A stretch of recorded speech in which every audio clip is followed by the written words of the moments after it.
boys and girls. Welcome to Ms.Etta's Academic Corner. Thank you. It's good to see you once again. How you doing, Bree, Connor? How are you guys? Yes, hey, you too, Kenya. I see all of you. We see you too. Oh, welcome. We have our faithful readers, Judah Sr., Judah Jr., and their new friend Puma, spelled P-U-M-A, Puma. We're going to read a book today called Hayden and the Honey Farm. Sounds interesting.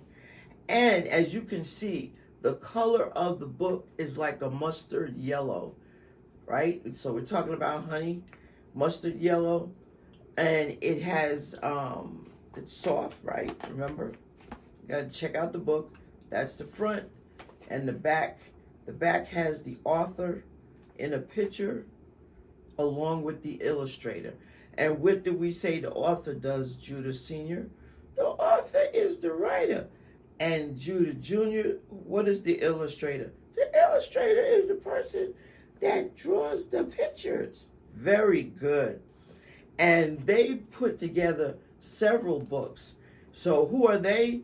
The author is Brenda Spalding, and the illustrator is Jacqueline Pascal. Pascal, 2 words. So now we're going to read Hayden and the Honey Farm. Let's see. This is dedicated as always to my little bug. His curiosity never ceases to amaze me. So remember, some books have dedications inside of them, and this is one of them, right? And what's that a picture? That's a picture of honey and bees. Bees. What sound do bees make? Very good. Hi, Mr. Albright, Hayden called, skidding his bike to a stop on the gravel drive. Well, hello to you too, Hayden. Does your grandma know you're over here? Mr. Albright asked. Grandma sent me to see if you have a couple of jars of honey that she can buy. She's baking something and ran out of honey, replied Hayden. So we see a picture of Mr. What's the man's name? Mr. Albright.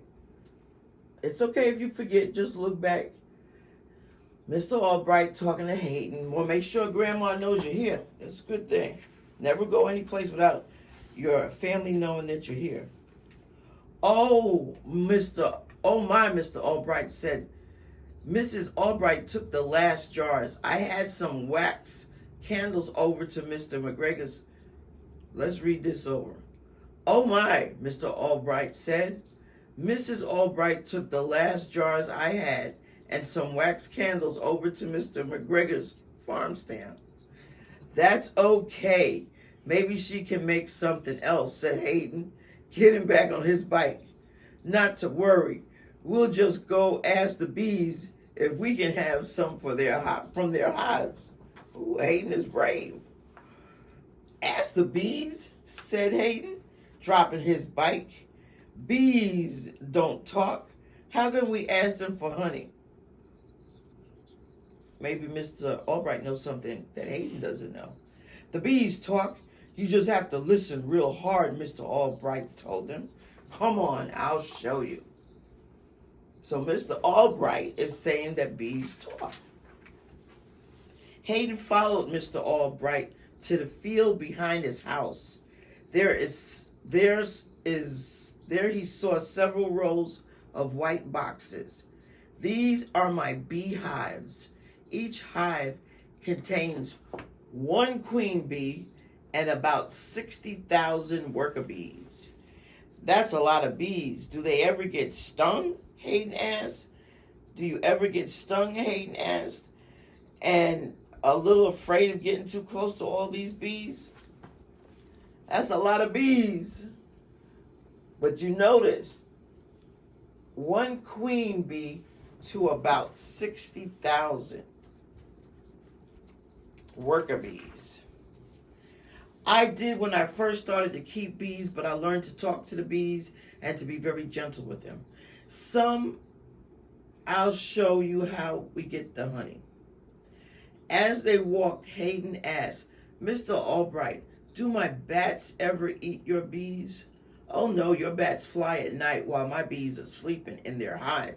They're not out at the same time.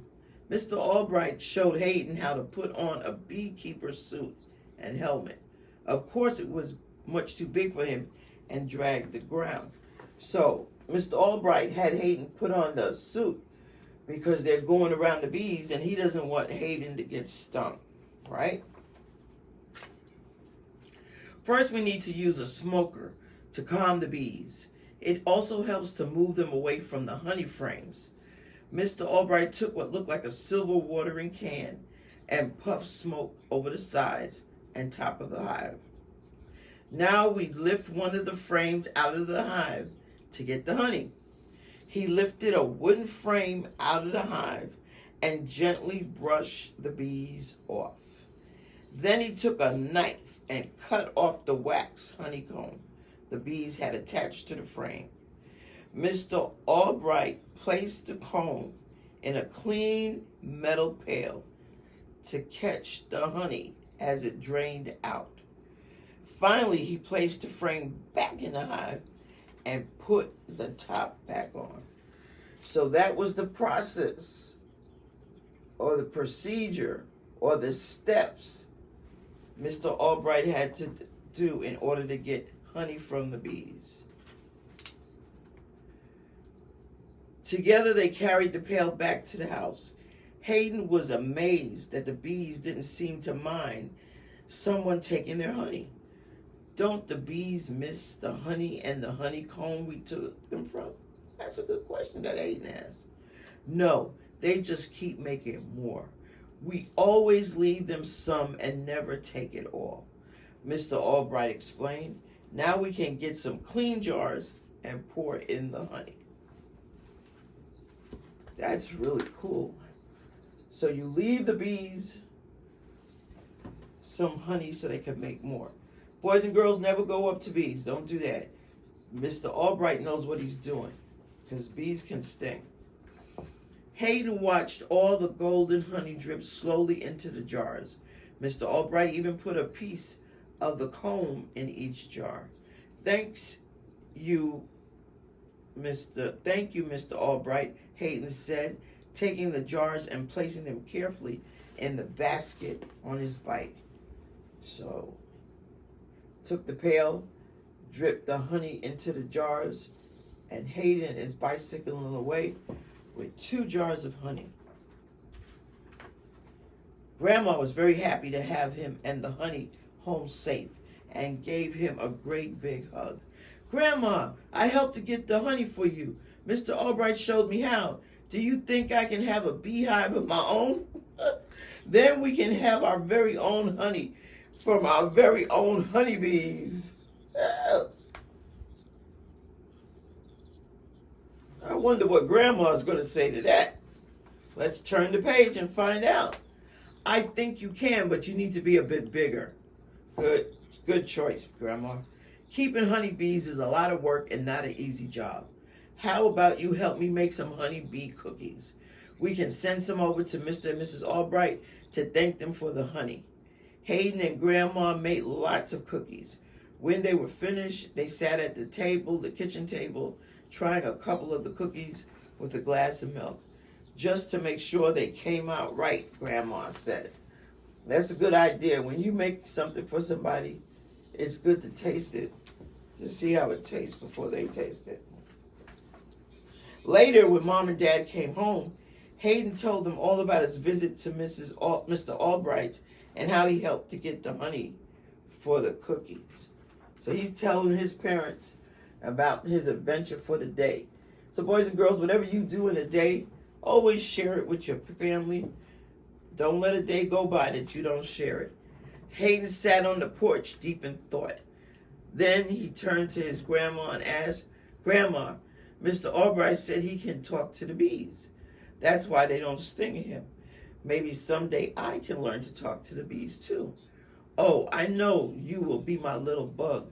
I know you will, Grandma said, smiling. Oh, that's cool.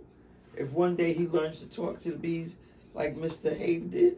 And so remember, boys and girls, you can be anything you want to be, and a lot of times it starts when we're young.